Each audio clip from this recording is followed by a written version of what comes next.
안녕하세요. 31살의 평범한 직장인 여성입니다. 남들은 30살을 굉장히 특별한 나이로 생각하더라고요. 30살을 인생의 전환점으로 생각한다든지 말이죠. 하지만 저는 30살이라는 나이에 크게 의미 두지 않아요. 대신 31살이 된 지금의 나이에 특별함을 느끼고 있습니다. 지금부터는 제가 31살이라는 나이에 왜 특별함을 느끼게 되었는지 그 이유를 설명해 보도록 할게요. 저는 홀아버지 손에서 자랐습니다. 8살 때 어머니가 돌아가셨거든요. 어머니와 저는 7살 차이가 나는 동생을 낳던 중에 돌아가셨습니다. 엄청난 출혈량에 최선의 노력을 다했지만 어머니는 결국 수술실을 걸어 나오지 못하셨어요. 동생이 생긴다는 기대감에 부풀어 어머니에게 어떤 말을 할지 고민까지 마쳤던 8살의 저는 어머니의 마지막을 지켜보지 못했습니다. 하지만 그때 저는 죽음이라는 것을 온전히 이해하지 못했습니다. 제가 이해한 죽음은 엄마를 다시 보지 못한다 라는 사실뿐이었습니다.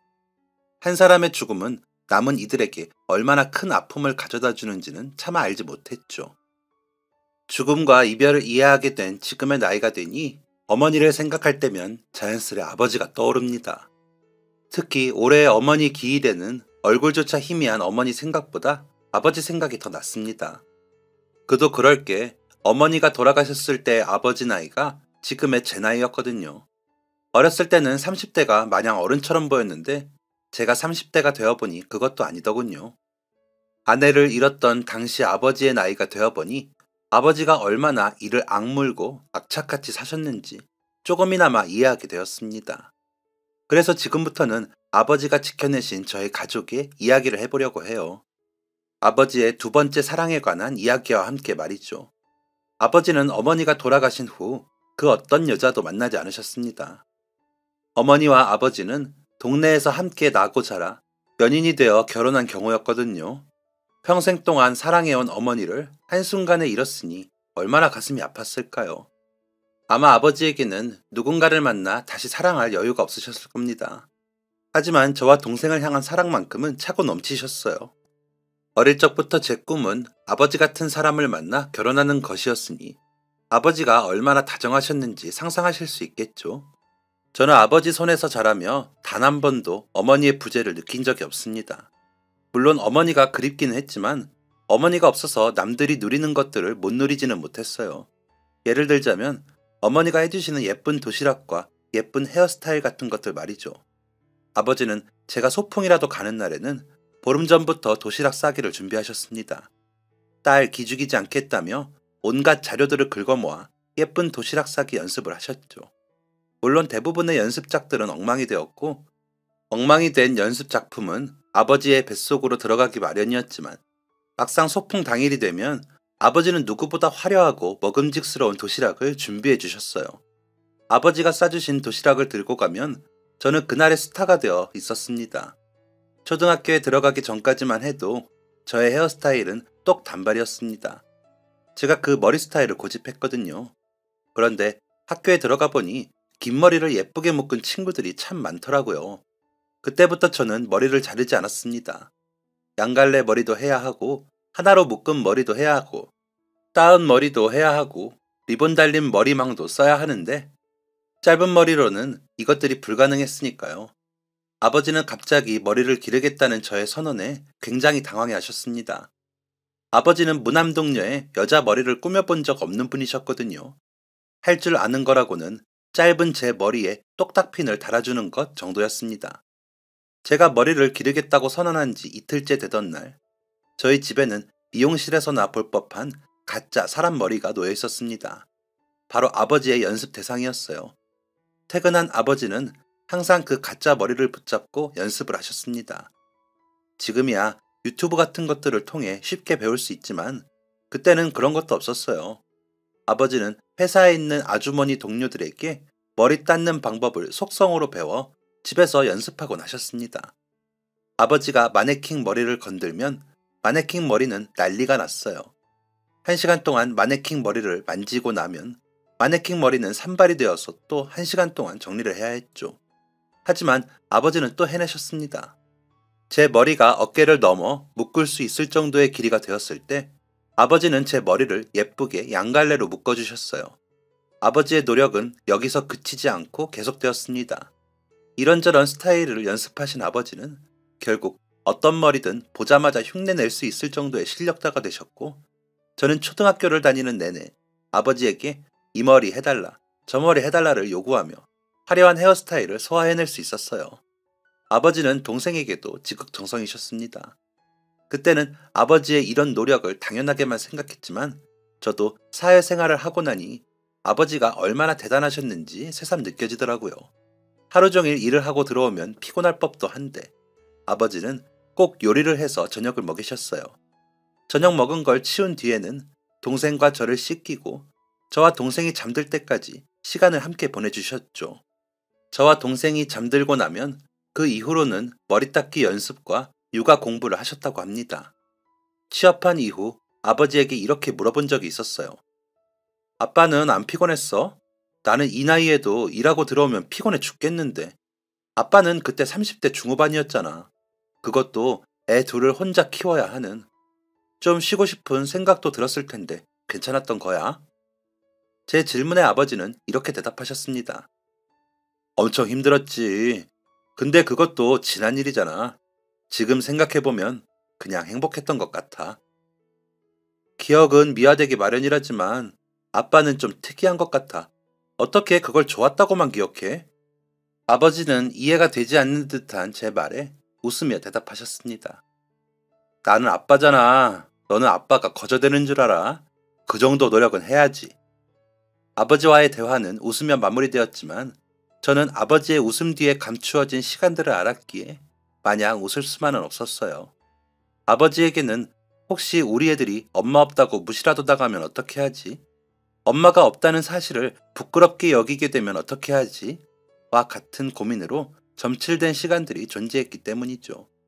사춘기 때 몇 번의 위기가 있긴 했지만 그 위기의 순간도 다행히 잘 넘어갔습니다. 지금 생각해도 아버지에게 감사해요. 그렇게 저는 무사히 10대 시절을 마친 뒤 대학에 입학하게 되었습니다. 대학을 서울로 갔기 때문에 20살이 된 저는 아버지와 13살짜리 동생만 둔 채 서울에서 자취를 시작했어요. 대학 입학을 하고 나니 신경 쓸 일 천지더라고요. 모임은 또 왜 이렇게 많은지. 저는 둘만 남은 아버지와 동생이 걱정도 되고 보고 싶었지만 3개월 동안 집으로 갈 수 없었습니다.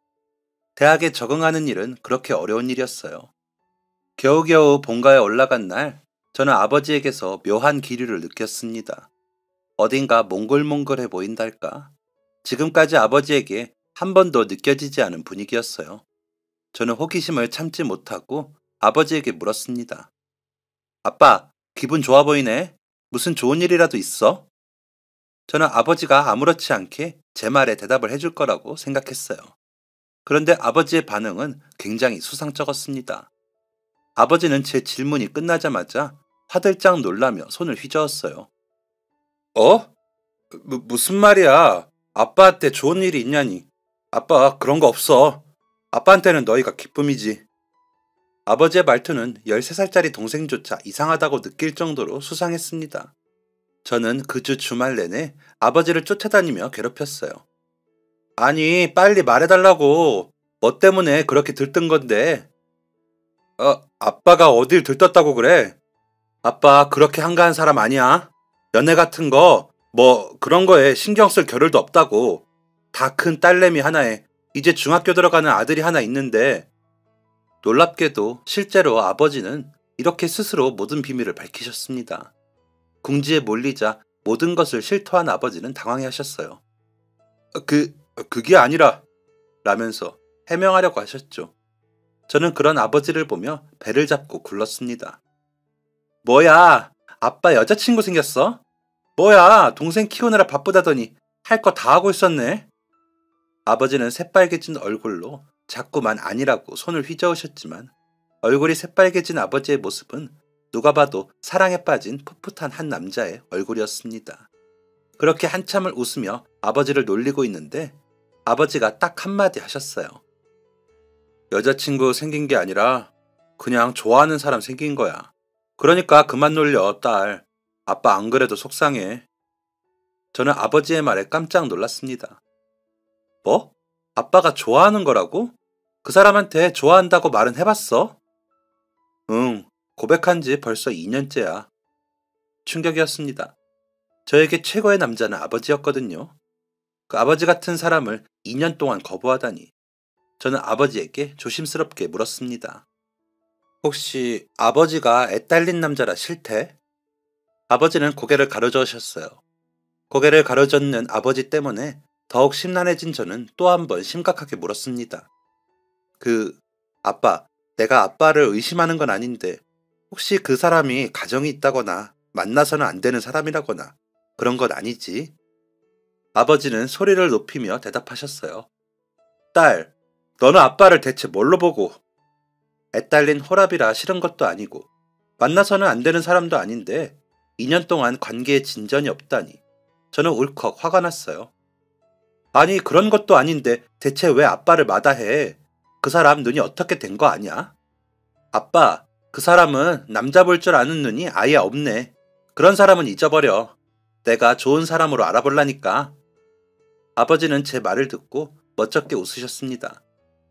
나쁜 사람 아니야. 그냥 좀 그 사람한테 여유가 없어서 그래. 저는 그런 아버지의 모습에 상당한 안타까움을 느꼈습니다. 2년 동안 짝사랑했던 거라면 작년부터 마음을 키워왔다는 건데 입시 준비하느라 아버지에게 신경 쓰지 못한 저 스스로에게도 실망감이 들었어요. 그래서 다짐했습니다. 아빠, 내 생각에는 아빠가 연애한 지 오래됐잖아. 그래서 연애감이 좀 떨어진 것 같아. 내가 도와줄게. 아버지는 의아해하며 물으셨어요. 딸, 호의는 고마운데 너 그거 아니야? 모태솔로? 전곡을 찌르는 아버지의 말에 저는 주춤했지만 당당하게 말했어요. 그래도 여자 마음은 여자가 잘하는 거야. 그리고 나 공부 잘하는 거 알지? 내가 학교 공부만 열심히 한 것 같아. 걱정 마, 아빠. 나만 믿어. 아버지를 겨우 설득한 저는 아버지를 앉혀둔 후 아버지가 짝사랑한다는 분에 대한 정보를 물었습니다. 나이 차이는 얼마나 나? 아빠랑 별로 차이 안 나지? 아버지는 이상하게 우물쭈물 하셨어요. 아니, 이런 기본적인 것도 말을 안 해주면 어떻게 해? 빨리 말해줘. 9살. 뭐? 9살 차이 난다고. 저는 기겁하며 말했습니다. 아빠, 완전 도둑이네. 당시 아버지의 나이는 43세. 아버지보다 9살 어리다는 그분의 나이는 34살이었죠. 아버지는 경악하는 저를 보고 풀이 죽으셨습니다. 나도 알아. 그래서 더 조심스러운 것도 있고. 그런데 하나 둘 챙겨주다 보니까 자꾸만 마음이 가서. 아유 됐다. 이제 20살 먹은 딸한테 이게 무슨 주책이야. 아빠한테는 너희 둘만 있으면 돼. 그러니까 아빠 연애사는 아빠가 알아서 할게. 한창 이런 쪽에 관심 많을 20살의 저는 가장 사랑하는 아버지의 연애사를 두고만 볼 수 없었어요. 그 뒤로 저의 연애 코치는 시작되었습니다. 아버지의 말씀대로 9살 연하의 여성분은 여러 가지 이유 때문에 아버지와의 만남을 주저하고 계셨어요. 그때는 그 이유를 잘 알지 못했지만요. 하지만 여러 가지 노력 덕에 1년 후 여자분은 결국 아버지의 마음을 받아들이셨고 두 분은 속전속결로 부부의 연을 맺게 되었습니다. 실제로는 엄마라고 부르지만 이해를 위해 새어머니라고 표현하도록 할게요. 두 분의 결혼식은 본가 주변에 있는 작고 예쁜 식당에서 이루어졌어요. 하얗고 우아한 드레스를 입은 새어머니를 보며 행복한 웃음을 짓던 아버지의 미소가 잊히지 않네요. 새어머니는 제 생각보다도 너무나 좋은 분이셨어요. 제 인생에서 좋은 사람은 아버지뿐이었는데 아버지보다 더 착한 분이셨죠. 다정하신 것뿐만 아니라 말투 하나하나에 애정이 가득하셨습니다. 제가 새어머니에게 더욱 감사한 것은 제 동생 때문이에요. 저는 대학 때문에 자취를 해서 집에 자주 내려가지 못했어요. 그런데 집에 갈 때마다 중학생인 동생이 묘하게 날카로워지더라고요. 가끔 보는 저도 느낄 정도였는데 함께 살고 있는 아버지와 새어머니는 더 심하게 느끼셨겠죠. 저는 그런 동생을 볼 때마다 동생을 어르고 달랬습니다. 하지만 동생은 누나가 신경 쓸 일 아니잖아. 내 일은 내가 알아서 해. 라며 제 말을 무시하기 일쑤였습니다. 아버지에게도 마찬가지로 행동했다고 하더라고요. 이 정도로 예민한 사춘기를 보냈던 동생이 누그러진 건 바로 새어머니 덕분이었습니다. 새어머니는 아버지가 미안할 정도로 동생을 잘 돌봐주셨다고 해요. 예민하게 구는 이유가 아버지의 재혼 때문은 아니었던 동생은 그런 새어머니의 진심 어린 행동에 조금씩 마음을 열기 시작했고, 나중에는 마음속 깊은 데 있는 고민도 털어놓을 정도로 새어머니와 관계가 가까워졌다고 합니다. 동생은 시간이 좀 지나고 나서야 그때 이야기를 하더라고요. 왜 그렇게 예민했는지 모르겠어. 세상 모든 게 다 못마땅해 보이는데 새어머니가 너무 잘해주시니까 나중에는 예민하게 구는 게 민망하더라고. 저희 가족은 아직도 그때의 동생 이야기를 하며 몇 시간씩 수다를 떨곤 합니다. 그렇게 동생이 무사히 사춘기를 지나 보내게 되고 대학을 졸업한 저는 본가로 돌아오게 되었습니다. 제가 21살 때 두 분이 결혼을 하셨으니 3년 만에 새어머니와 한 지붕에서 살게 된 것이었죠. 그런데 본가에 올라온 저는 새어머니의 분위기가 묘하게 가라앉은 것을 느꼈습니다. 무슨 일이 있으신 건지 대놓고 묻기도 하고 은근슬쩍 돌려 묻기도 했지만 새어머니는 괜찮다며 미소 지으실 뿐 이유를 말씀해주지 않으셨습니다.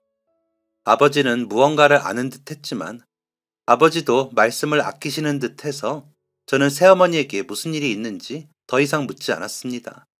때가 되면 말씀해 주시겠지 생각만 했죠. 한 가지 확실한 건 아버지와 새어머니 사이에 문제가 있었던 건 아니라는 것입니다. 그렇게 저는 제가 할 수 있는 선에서 새어머니를 챙겨드렸어요.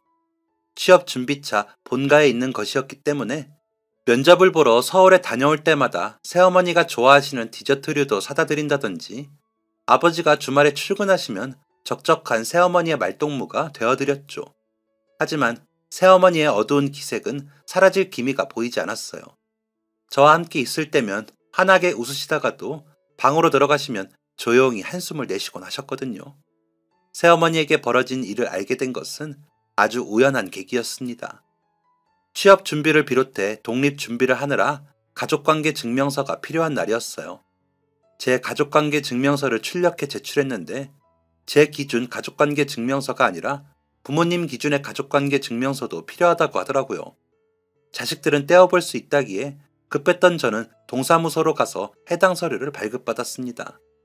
그런데 저는 가족관계 증명서를 잘못 발급받은 줄 알았어요. 저 이거 잘못 나온 것 같은데요? 서류를 발급해준 직원은 그럴 리 없다는 듯 말했습니다. 그럴 리가요. 아버지 기준으로 한 부, 어머니 기준으로 한 부 아닌가요? 저는 다시 한번 서류를 찬찬히 살폈습니다. 새어머니의 가족관계 증명서에 적혀있는 이름은 제가 아는 새어머니의 이름이 맞았어요.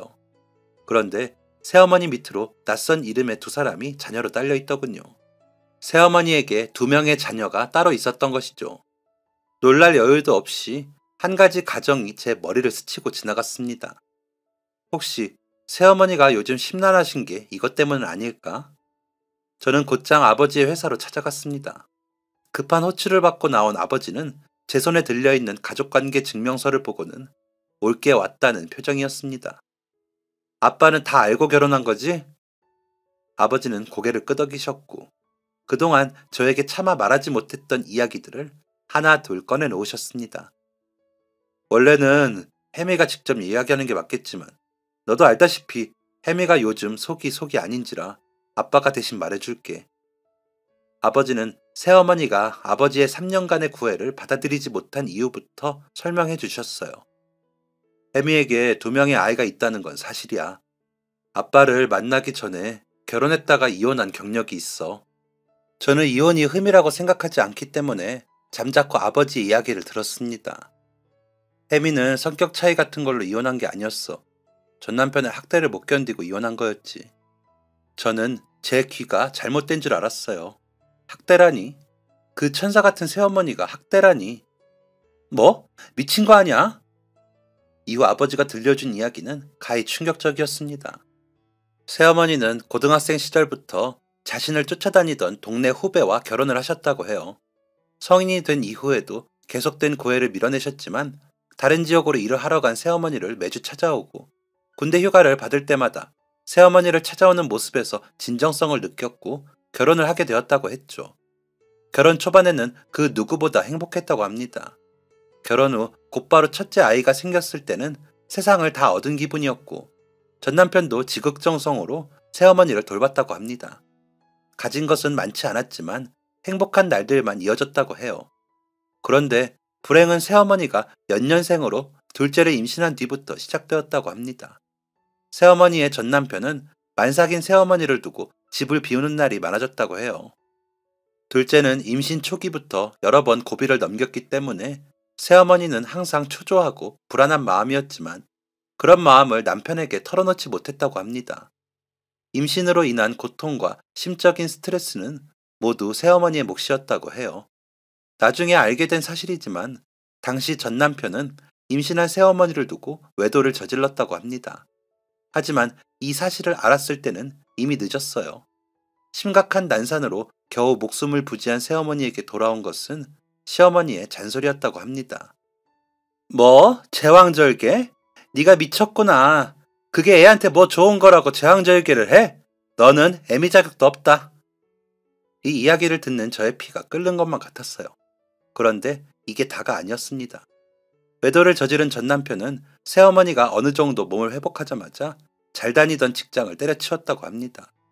당시까지만 해도 외도 사실을 전혀 몰랐던 새어머니는 무슨 생각이 있어서 저러겠지 라는 생각으로 참고 기다렸다고 합니다. 제대로 회복되지 않는 몸을 이끌고 가정의 실질적인 가장 노릇을 하기 시작했죠. 그런데 전 남편은 일할 생각이 전혀 없었다고 합니다. 오히려 새어머니가 벌어온 돈들을 모두 유흥비로 탕진하고 돈이 부족하면 구걸해서라도 돈을 구해오라며 새어머니를 집 밖으로 내밀었다고 해요. 새어머니는 각각 2살과 1살인 아이들을 데리고 할 수 있는 일이라면 무엇이든지 했지만 돈은 모일 기미가 보이지 않았다고 해요. 밑빠진 독에 물붓기였죠. 이 사실을 깨달은 새어머니는 둘째를 낳은 지 1년이 되던 해 처음으로 전 남편에게 큰 소리를 냈다고 합니다. 당신이 그러고도 아빠야? 남편이야? 우리 애들 이제 겨우 3살, 2살이야. 제발 정신 좀 차려. 대체 언제까지 정신 못 차리고 놀기만 할 거야? 도대체 왜 이렇게 변했어? 이날 전 남편은 처음으로 새어머니에게 주먹을 휘둘렀고 전 남편의 금수 같은 행동은 점차 심해져 갔다고 합니다. 전 남편이 처음으로 새어머니에게 주먹을 휘두른 다음 날 새어머니는 출근도 하지 못한 채 집에서 앓고 있었다고 합니다. 전 남편은 새어머니를 걷지도 못하게 만들어둔 채 집을 나간 상태였다고 했죠. 숨이 넘어갈 듯 우는 2 아이를 겨우 달랜 새어머니는 동이 틀 무렵 겨우 잠에 드셨다고 해요. 그런데 그때 쾅 하는 소리와 함께 집문이 열렸다고 합니다. 새어머니는 잔뜩 겁에 질린 채 문을 보았고 활짝 열린 문 밖에는 시어머니와 전 남편이 서 있었다고 해요. 시어머니는 겨우 몸을 일으킨 새어머니의 머리채를 휘어잡았고 새어머니를 집 밖으로 내쫓았다고 합니다. 어머니, 왜 이러세요? 라는 새어머니의 외침이 들리지도 않았는지 시어머니는 자신의 아들과 함께 집 안으로 들어가 문을 거칠게 걸어 잠궜죠. 얼마 지나지 않아 집안에서는 아이들의 자지러지는 울음소리가 들렸다고 합니다. 전날의 충격이 가시지 않은 새어머니는 손톱에서 피가 날 듯 문을 긁으며 빌었다고 해요. 제발 아이들은 그냥 두세요. 제가 잘못했어요. 제가 다 잘못했어요. 제발 문 좀 열어주세요. 무언가를 때려부수는 소리, 아이들의 울음소리, 새어머니의 절규소리가 온 동네를 울렸지만 그 누구도 도움을 주지 않았다고 합니다. 남의 가족 일에는 함부로 끼어드는 게 아니다 라는 인식이 더 심했으니까요.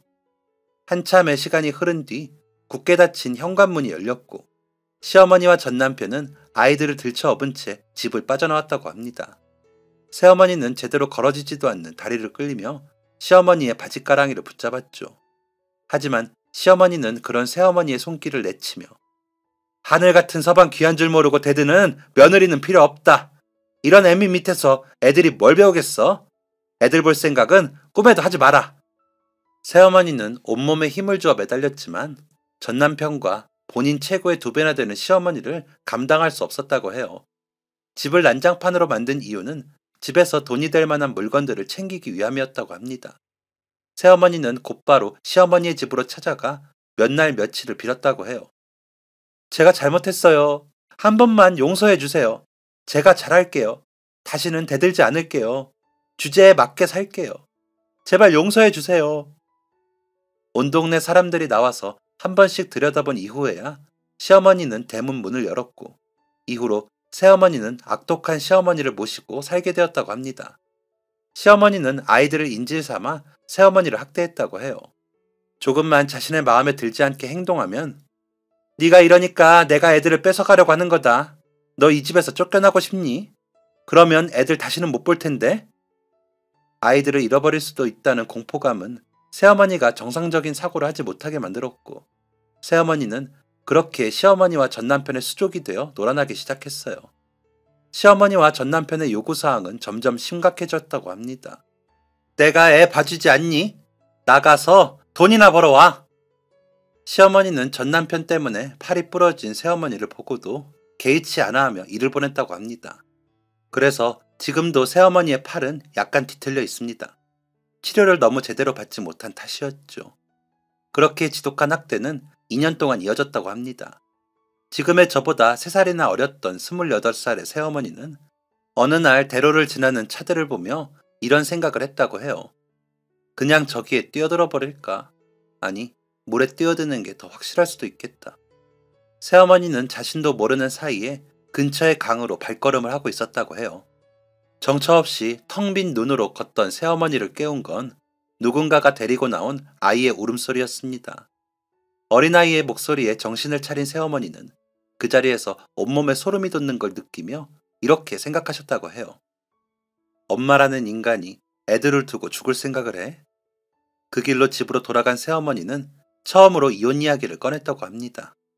새어머니의 이혼 요구를 들은 시어머니는 콧방귀를 뀌고는 애들을 데리고 집을 나갔고, 새어머니는 그날 밤이 새도록 전남편에게 두들겨 맞았다고 해요.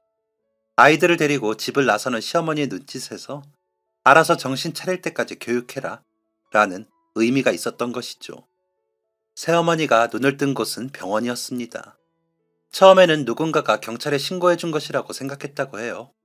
하지만 새어머니는 누군가에게 도움을 받은 게 아니었습니다. 혼절한 새어머니가 평소와 다르게 시간이 지나도 눈을 뜨지 않자 초조해진 남편이 직접 구급대를 부른 것이었죠. 누가 봐도 폭행을 당한 정황이 확실했지만 새어머니는 어떤 도움도 기대할 수 없었다고 해요. 경찰에 신고해야 하는 거 아니야?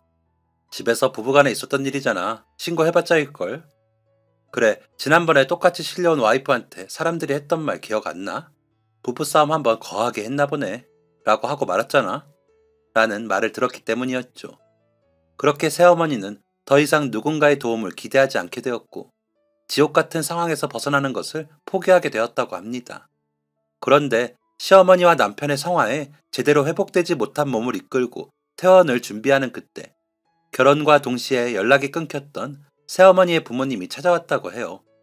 굉장히 보수적인 집안의 어른들이었던 새어머니의 부모님은 출가 외인이라는 말을 입에 달고 사는 분들이었고, 결혼하는 딸에게 이 집은 이제 네 집이 아니야. 너는 출가 외인이니 남편에게 복종하고 시부모를 잘 모셔야 한다. 그래야 우리 가족들이 잘 되고 네 동생들이 잘 되는 거야. 알겠니? 라는 말을 하셨다고 하죠. 새어머니는 평생 동안 결혼한 여자는 출가 외인이라는 말을 듣고 살았기 때문에 그 말에 별다른 위화감을 느끼지 못했다고 합니다. 그냥 그게 맞는가 보다 라고 생각했다고 하죠. 그래서인지 새어머니는 자신을 찾아온 부모님의 반응에 너무나 놀랐다고 해요. 둘째가 태어난 후로 한 번도 얼굴을 본 적이 없었기 때문이었다고 합니다. 평생 동안 딸에게 출가 외인 이야기를 한 새어머니의 부모님들도 온몸에 붕대를 칭칭 감고 있는 새어머니의 모습에 적지 않은 충격을 받으셨다고 해요. 딸에 대한 애정이 없는 것은 아니었는지 그냥 두면 너가 죽겠다며 적극적으로 이혼을 밀어붙이셨다고 하죠. 새어머니는 이미 시어머니와 전남편에게 세뇌를 당한 상태였기 때문에 친정 부모님의 이혼 추진을 막으셨지만 처음으로 눈물을 보이는 친정어머니의 애원에 이혼을 선택했다고 합니다. 전형적인 강강약약이었던 시어머니와 전남편은 새어머니의 부모님에게 입도 뻥끗하지 못했다고 해요. 그렇게 시어머니는 죽을 고비를 넘기고 나서야 전남편과 이혼할 수 있었다고 합니다. 하지만 한 가지 불행이 남아 있었어요. 바로 아이들의 양육권이 전남편에게 넘어갔던 것이죠. 시어머니와 전남편은 새어머니가 가정에 충실하지 않고 아이들을 제대로 돌보지 않았다는 말도 안 되는 소리를 짓거렸다고 합니다. 새어머니는 그동안 가정을 실질적으로 먹여 살린 사람이 자신이라는 것에 양육권을 가져올 수 있으리라 믿었다고 해요. 하지만 새어머니가 병상에 누워있는 동안 모든 재산은 시어머니와 전남편 앞으로 돌아간 지 오래였고 경제권이 없다는 이유로 새어머니는 아이들의 양육권을 빼앗겼다고 합니다. 억울함을 호소했지만 힘없는 새어머니의 말에 귀 기울여주는 사람은 없었어요. 아이들을 데려오지 못했기 때문에 이혼을 했어도 시어머니는 그 악마 같은 모자에게서 자유로울 수 없었습니다. 전남편은 아이들의 양육비를 무기로 자신의 유흥비를 뜯어냈다고 해요. 새어머니는 그 인간에게 돈을 주지 않으면 아이들이 굶어 죽을 수도 있다고 생각했기 때문에 전남편의 요구를 거부할 수 없었다고 합니다. 아이들을 앞세워 새어머니를 착취하던 그들의 요구는 점차 그 정도를 넘어갔어요. 어느 순간부터 감당할 수 없을 정도의 요구가 계속되자 새어머니는 그들의 요구를 처음으로 거절했다고 합니다. 애들한테 필요하다고 해서 보내준 돈이 지금까지 어디로 들어갔는지 내가 모를 것 같아? 자꾸 이런 식으로 나오면 나도 가만히 있지 않을 거야. 그동안 당신한테 양육비 명목으로 송금한 내역 다 가지고 있어. 더 이상 애들을 무기로 말도 안 되는 요구하지 마. 아이들 걱정에 덜덜 떨리는 목소리를 애써 감춘 새어머니가 말을 겨우 마친 후에도 전남편은 묵묵부답이었다고 합니다. 그렇게 전남편과의 통화가 끊어진 후 남은 건 새어머니를 향한 아이들의 원망이었어요. 새벽녘 아이들에게서 전화가 왔고 너무나 오래간만에 하는 통화에 새어머니는 기쁨을 감추지 못했다고 합니다. 그런데 기쁜 목소리로 자신들의 안부를 묻는 새어머니에게 아이들은 너무나 차가운 목소리로 이렇게 말했어요. 엄마는 우리를 버린 거지? 말도 안 되는 소리에 새어머니는 소리쳤습니다. 뭐? 무슨 말이야? 엄마가 너희를 버리기는 왜 버려? 언젠가 엄마가 너희를 찾아올 거야. 엄마가 열심히 준비하는 중이야. 그러니까. 하지만 아이들은 새어머니의 목소리에 귀를 기울이지 않았습니다. 됐어. 이미 아빠랑 할머니한테 얘기 들었어. 엄마는 더 이상 우리를 신경 쓰지 않는다고. 내 자식 아니니까 버리든지 키우든지 알아서 하라고. 말도 안 되는 이야기였습니다. 새어머니는 억울했어요. 엄마가 얼마나 열심히 일하고 있는데 그 말 믿지 마. 그거 다 거짓말이야. 하지만 새어머니의 억울한 외침은 공기 중으로 흩어지고 말았습니다. 아이들은 새어머니의 이야기를 제대로 듣지도 않은 채 이렇게 말했습니다. 우리를 자식으로 생각하지 않는다면 나도 엄마를 엄마라고 생각하지 않아. 새어머니는 몇 번이나 전화를 시도했고 아이들의 학교와 집 앞으로 찾아가 기다렸지만 그때마다 새어머니와 아이들의 만남은 시어머니와 전남편의 손에 의해 막힐 뿐이었습니다. 결국 새어머니는 자신을 차갑게 바라보는 아이들의 눈빛을 견디지 못하고 모든 것을 포기하셨습니다. 새어머니가 자신의 인생을 살기로 결심했을 때의 나이는 겨우 31살이었다고 해요. 그렇게 새어머니는 아이들의 생일이나 졸업일이 되면 작은 선물만 붙일 뿐 아이들과 그 어떤 왕래도 하지 않았다고 합니다. 그런 세월이 모여 지금에 이르게 되었고 그 사이 새어머니는 아버지의 열렬한 구애에 저희와 가족이 된 것이었죠. 저는 이 사실을 알고서야 새어머니가 왜 그토록 아버지의 구애를 외면하셨는지 이해할 수 있었습니다. 이 모든 이야기를 전해들은 저는 큰 충격에 휩싸였고 아버지에게 물었습니다. 새어머니가 요즘 안색이 안 좋은 건 설마 그 자식들 때문인 거야? 아버지는 천천히 고개를 끄덕이셨습니다. 아버지가 입을 달싹이시던 그때 외출하셨던 새어머니가 들어오셨어요. 그 이야기는 내가 해주는 게 맞을 것 같구나.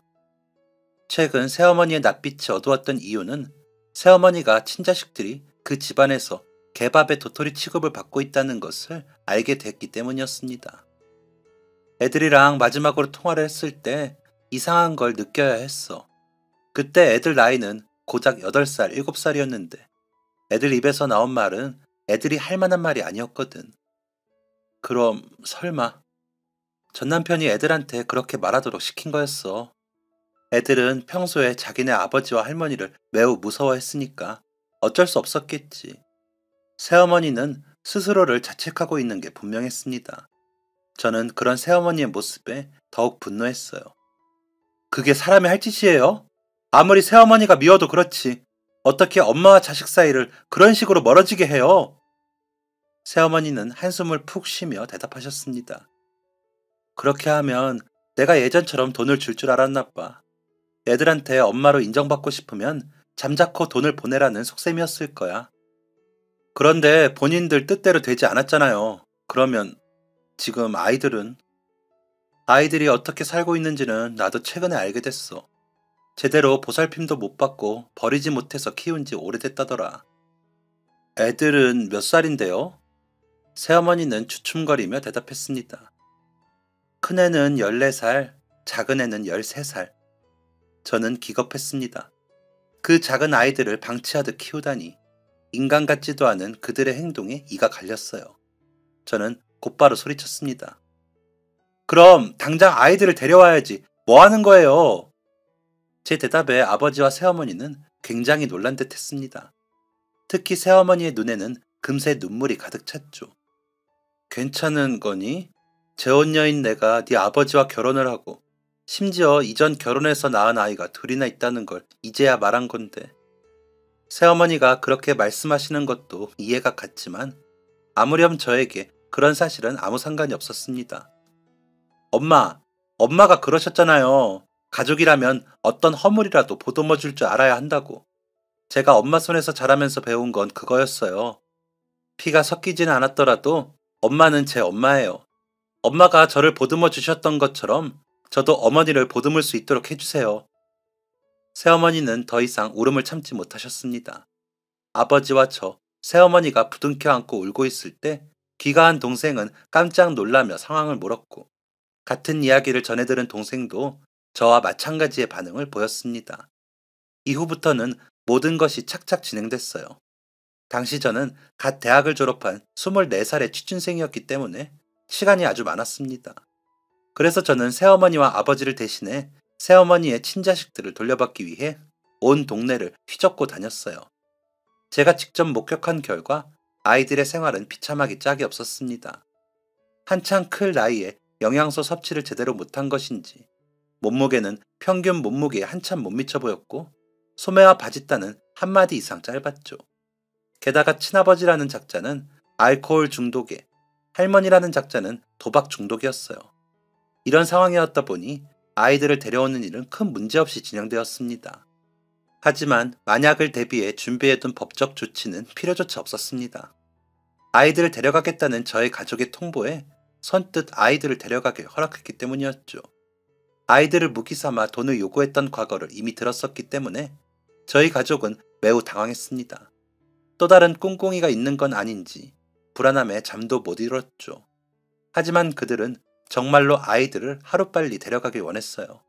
마치 저주받은 골동품을 넘기는 듯한 모양새에 분노가 치밀었지만 꾹 참았습니다. 아이들을 앞세워 돈을 요구할 정신도 없을 정도로 막장 인생을 살고 있는 사람들을 자극해서는 좋을 게 없다고 생각했기 때문이죠. 그들은 아이들에 대한 모든 친권을 포기하고 다시는 아이들의 눈앞에 나타나지 않는다는 각서에 서명까지 했습니다. 아이들이 성인이 되고 났을 때 버릴 꿍꿍이가 있는지 잠시 멈칫하긴 했지만 곧장 각서에 지장을 찍었죠. 짐이랄 것도 없는 아이들의 짐을 챙겨 그 악마 속으로 빠져나올 때 이웃에게 듣기로는 아이들이 사춘기에 접어들고 사람들의 인식이 변하면서 아이들을 방치하듯 키우는 전 남편과 시어머니를 향한 좋지 않은 시선이 생겨났다고 합니다. 그들은 평생 살아온 동네에서 그런 시선을 받는 것이 퍽 신경 쓰였던 모양이에요. 이후 아이들은 법적인 입양 절차를 따라 정식으로 저희 가족이 되었습니다. 갑자기 생긴 다 큰 동생 2명에게 적응하는 것은 쉽지 않았지만 나름 즐거웠어요. 호의와 친절을 어색해하는 아이들의 모습을 보자면 가슴이 많이 아팠지만 저희 가족이 새어머니에게 받은 사랑을 생각하며 저와 동생, 아버지는 아이들에게 최선을 다했습니다. 아이들은 아버지를 어려워했어요. 사실 아버지뿐만이 아니라 모든 성인 남자들을 두려워했죠. 아이들이 정식으로 가족이 된 날, 저희 가족은 파티를 열었습니다. 저는 밖에서 아버지와 새어머니가 평소에 즐겨 드시는 와인을 사왔죠. 코르크 마개를 따는 모습이 신기했는지 큰아이가 머뭇거리며 제 곁으로 오더군요. 신기해? 큰아이는 수줍게 고개를 끄덕였습니다. 나중에 너가 열어볼 수 있게 해줄게. 지금은 좀 위험할 수 있거든. 그렇게 마개를 열고 잔에 와인을 따르는데 큰아이는 와인의 맛을 궁금해했습니다. 그런데 무슨 맛이에요? 포도주스인가? 아무래도 와인을 처음 본 듯한 모습이 귀여워 저는 친절히 대답해 주었습니다. 과일로 만든 건기는 한데 포도주스 맛은 아니야. 그리고 너 이거 먹으려면 한참 기다려야 돼. 이거 술이야. 저는 와인을 따르느라 여념이 없었습니다. 한참을 지나도 큰아이의 대답이 돌아오지 않자 저는 고개를 돌리며 물었습니다. 왜? 정 궁금하면 냄새라도. 고개를 돌린 곳에는 사색이 된 채 서 있는 큰아이가 있었어요. 귀신이라도 본 듯한 얼굴에 저는 너무나 놀랐습니다. 왜? 왜 그래? 아무 말도 못한 채 벌벌 떠는 아이를 보자 저는 그 이유를 알아챌 수 있었습니다. 아이는 술을 마시고 폐악질을 부리는 친부의 행동을 보고 자랐기 때문에 술이라는 존재에 막연한 공포심을 가지고 있는 것이었어요. 제가 어찌할 바를 모르고 아이를 달래고 있던 그때 새어머니와 외출하셨던 아버지가 집으로 들어오셨습니다. 아버지는 제 설명을 다 듣지도 않고 모든 상황을 파악하셨어요. 큰아이가 경기를 일으킬 정도로 술을 무서워한다는 것을 안 아버지는 곧바로 와인을 싱크대에 부어버리셨습니다. 그리고 큰아이를 향해 이렇게 말씀하셨습니다. 너가 원하지 않는다면 마시지 않을게. 원한다면 평생 안 먹을 자신도 있어. 그러니까 무서워하지 말렴. 이 집에는 술을 마시고 소리를 지르는 사람도 물건을 집어던지는 사람도 없어. 걱정하지 마. 괜찮아. 큰아이는 아버지의 목소리에 안정감을 되찾았고 저희 가족은 포도주스를 곁들여 새 가족의 탄생을 기념했습니다. 그 후로 벌써 7년이라는 세월이 지났네요. 벌써 제 나이는 동생을 낳았을 때의 아버지의 나이와 같아졌습니다. 저는 31살이, 둘째 동생은 24살이, 셋째 동생은 21살이, 막내는 20살이 되었습니다. 올해는 막내가 성인이 되는 해였어요. 그리고 우리나라에서 제일 가는 대학에 입학하기까지 했죠. 12월 31일에서 1월 1일로 넘어가던 새벽, 저희 가족은 처음으로 함께 술잔을 기울였습니다. 제 동생들은 더 이상 술을 무서워하지 않습니다. 성인 남자를 두려워하지도 않아요. 몇 주 전에는 저와 아버지의 생일 파티가 있었습니다. 아버지와 저는 같은 달 생일이기 때문에 함께 생일을 챙기거든요. 함께 저녁 식사를 하고 있는데 막내가 우물쭈물하며 작은 상자 2개를 꺼냈습니다. 기대하지 않은 선물에 놀란 마음으로 상자를 열어보니 그곳에는 작은 지갑과 넥타이가 담겨 있었습니다. 막내가 저희 모르게 과외를 하며 번 돈으로 저와 아버지의 생일 선물을 산 것이었어요. 괜히 눈물이 나더라고요. 저를 누나라고 못 부르던 아이가 어느새 이렇게 커서 선물을 준비해주는 모습이 감격스러웠습니다. 열심히 일했을 텐데 사고 싶은 거 살 때 쓰지 뭐 이런 걸 준비했어. 소중하게 선물 받은 지갑을 쓰다듬는 제게 막내는 이렇게 말했습니다. 누나는 한 번도 내 생일을 그냥 넘어간 적이 없잖아. 내가 직접 돈을 벌어보니까 알겠더라. 아무리 고생해서 번 돈이어도 사랑하는 사람에게 쓰는 건 아깝지 않아. 감동적인 동생의 말에 일렁이는 분위기를 깨트린 건 다름 아닌 셋째였습니다. 나도 준비했지. 셋째는 호기롭게 자신이 준비한 선물을 꺼냈습니다. 저를 위한 향수와 아버지를 위한 등산화였어요. 뭘 이런 걸 준비했어? 라는 말에 셋째는 조용히 대답했습니다. 고마워 누나. 그 다음으로 셋째는 아버지에게 말했어요. 감사해요 아빠. 셋째와 막내는 고마워요 엄마, 고마워 형 라는 감사 인사를 한 사람 한 사람에게 전했습니다. 눈물 많은 저희 가족 덕에 그날 생일 파티는 또다시 눈물바다가 되었습니다. 저희는 누가 뭐래도 가족입니다. 서로에게 모든 것을 내어주게 되더라도 전혀 아깝지 않은 그런 가족이요. 제 사연은 여기까지입니다. 긴 이야기를 들어주시고 소개해주셔서 감사합니다. 마지막으로는 가족들에게 한 번 더 고마움을 전달하고 싶네요. 아빠가 내 아빠라서, 엄마가 내 엄마라서, 너희가 내 동생들이라서 너무나 행복해. 다들 고마워요. 그리고 사랑합니다. 지금까지 사연 들어주셔서 감사합니다. 사연이 재밌으셨다면 구독과 좋아요를 눌러주세요. 감사합니다. 안녕히 계세요.